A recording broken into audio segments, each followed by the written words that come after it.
some of the most important points that we'll need to look at, some that we should look at, some defenses that might be raised in this case. Down at the bottom there's a table. This table comes from NORAD. That's the organization that tracks Santa Claus on Christmas Eve, and they've compiled a list of statistics and some very important information. Some of it shows the very last entry is how fast Santa travels, and another one that's important is the weight at takeoff. More specifically, the weight of the gifts at takeoff alone are over 120 million pounds, and that'll come up later.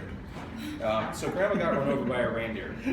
Let's start right there. Whose reindeer was it? Under whose control was the reindeer when she got run over? Was the reindeer running loose, or was it part of a sleigh team that was actually being pulled?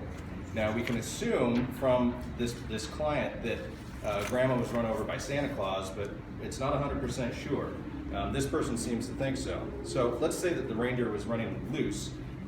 There is a statute in Georgia, 5127, which is often cited in dog bite cases when dogs get out and they end up biting somebody. This can hold the owner of an animal liable when the owner knows or has reason to believe that the animal is dangerous or vicious, or there is a local ordinance that requires the animal to be at heel or on leash, and at the time of the injury they weren't. So, assuming that there is a local ordinance requiring reindeer to be on a rein when they're pulling a sleigh, and at the time that they weren't, Santa Claus could be liable. That statute specifically says that that does not apply to domesticated livestock. Well, I didn't know if reindeer are considered domesticated livestock in Georgia, so there's of course a statute that addresses that. Livestock means cattle, swine, equines, sheep, and goats of all kinds and species. So reindeer don't fall into that, so they can be governed under that same statute as dogs. Okay. Now let's say that the animal was actually restrained, the reindeer was on a rein, and Santa was driving his sleigh. Well, so it was a sleigh. How do we handle that? Well, if you're using the public roads, you are subject to the rules of the road just like any other vehicle. A car, truck, motorcycle, bicyclist. You have to obey the speed limits, you have to yield to other drivers, you have to yield to pedestrians in the roadway. So let's move on to number 2. Grandma was walking home from our house Christmas Eve. A lot of people get hung up on that too. Well, she was a pedestrian. I know what to do if I'm driving my car and somebody hits me, but what if I'm a pedestrian? It's all still the same. They're still liable to you for hitting you.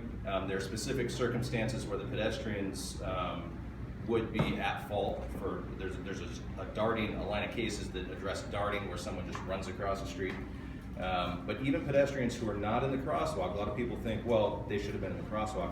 A lot of times the driver will still be at fault. Let's move on to number 3. She'd been drinking too much eggnog. The defense would likely raise this. Grandma was drunk, she voluntarily drank the alcohol, and because she was so drunk, it was her fault she got run over. Well, assumption of the risk requires 3 things: that the injured person had actual knowledge of the danger, that she understood and appreciated the risks associated with that danger, and she voluntarily exposed herself to those risks. Now, this is a specific danger. It's not that Grandma knows that getting too drunk is dangerous and that you might hurt yourself. She has to know of the specific danger that Santa Claus poses on Christmas Eve to her, and that her being too drunk would expose her to whatever dangers Santa imposes. Now, according to NORAD, aside from this, Santa Claus has a perfect record and has never hurt anyone on Christmas Eve. So would it be reasonable for Grandma to believe that Santa Claus would run her over on Christmas Eve? Probably not, because there's no history of it, okay?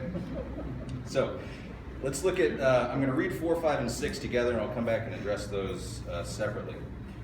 4 says, we begged her not to go, but she forgot her medication, and she staggered through the door into the snow. So we begged her not to go. Grandma was obviously at somebody else's house. They were serving the alcohol. What liability do they have to Grandma for her injuries? In Georgia, none. Now, if that person knew that Grandma was visibly intoxicated and that she was about to drive, they could have liability for injuries that Grandma caused to somebody else, but not to Grandma herself. She forgot her medication. Defense might raise this as well. They'd have to show that that is actually what caused her to be injured. She staggered through the door into the snow. Staggering is an indication of visible intoxication.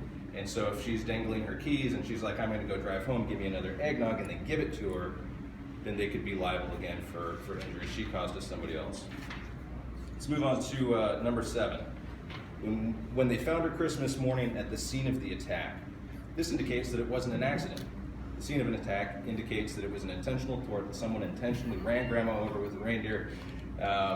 And number 8 says that she had hoof prints on her forehead and incriminating claws marks on her back. We'd have to hire an expert here. What kind of hoof prints were they? What direction were they coming from? How many hoof prints were there? Was it a team of reindeer, such as would be indicated as a sleigh pulling a sleigh that has Santa Claus in it? I'm not sure what claws marks is, and I'd have to have the expert tell me what those are. It's spelled C-L-A-U-S. Number 9, I've warned all my friends and neighbors, better watch out for yourselves. They should never give a license to a man who drives a sleigh and plays with elves. This indicates that Santa Claus does indeed have a driver's license. Well, as I said earlier, the weight just of the gifts at takeoff is 120 million pounds.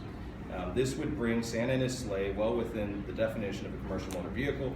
That is a vehicle that is used for business, and with everything on it, meets or exceeds 10,001 pounds. Well, if the gifts alone are 120 million, he would certainly exceed that.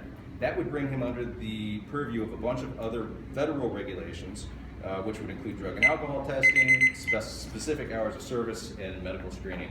What I thought was particularly interesting was the last entry. The max speed is faster than Starlight, which I calculated out for you, is about 671 million miles per hour. So if Santa's going that fast on the street, he is certainly liable for grandma's injuries.